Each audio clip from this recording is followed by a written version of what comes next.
പ്രധാനമന്ത്രി സ്വാതന്ത്ര്യ ദിനത്തിൽ ദേശീയ പതാക ഉയർത്തുന്ന റെഡ് ഫോർട്ടിനടുത്തുണ്ടായിട്ടുള്ള ഈ സ്ഫോടനം യഥാർത്ഥത്തിൽ വലിയ സുരക്ഷാ ആശങ്ക ഉയർത്തുന്ന കാര്യമാണ്. സുരക്ഷാ സേനയെ സംബന്ധിച്ച് ഇത് ഏറ്റവും അധികം തിരക്കുള്ളൊരു സ്ഥലമാണ്. രാജ്യത്തെ ഏറ്റവും വലിയ മാർക്കറ്റായ ചാന്ദിനി ചൗക്കിന് തൊട്ടടുത്ത് വിദേശ വിനോദസഞ്ചാരികൾ ഏറ്റവും കൂടുതൽ എത്തുന്ന, ഏറ്റവും അധികം ജനത്തിരക്കുള്ള, ജനബാഹുല്യമുള്ള ഒരു പ്രദേശത്താണ് ഈ പൊട്ടിത്തെറി ഉണ്ടായിരിക്കുന്നത്. ഇത് ഏതെങ്കിലും ഒരു സ്ഫോടക വസ്തു പൊട്ടിത്തെറിച്ചുണ്ടായതാണോ? അങ്ങനെയാണെങ്കിൽ ഇതിന് പിന്നിൽ മറ്റാരെങ്കിലും പ്രവർത്തിച്ചിട്ടുണ്ടോ?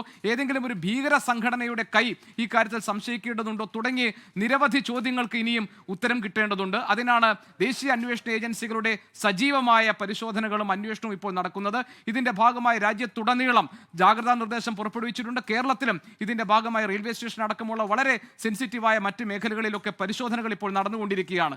രാജ്യ തലസ്ഥാനത്തുണ്ടായിരിക്കുന്ന ഈ പൊട്ടിത്തെറിയുടെ യഥാർത്ഥ കാരണം സംബന്ധിച്ച വിവരങ്ങൾ ഔദ്യോഗികമായി ഒന്നും തന്നെ പുറത്തു വന്നിട്ടില്ല. എത്ര പേർ മരിച്ചു എന്നത് സംബന്ധിച്ചിട്ട് പോലും കൃത്യമായ ഒരു കണക്ക് ഇതുവരെ വന്നിട്ടില്ല. നമുക്ക് തന്നെ ലഭിക്കുന്ന വിവരങ്ങൾ അനുസരിച്ച് ഇതുവരെ 13 പേർ മരിച്ചതായിട്ടുള്ള കണക്കാണ് നമ്മുടെ മുന്നിലുള്ളത്.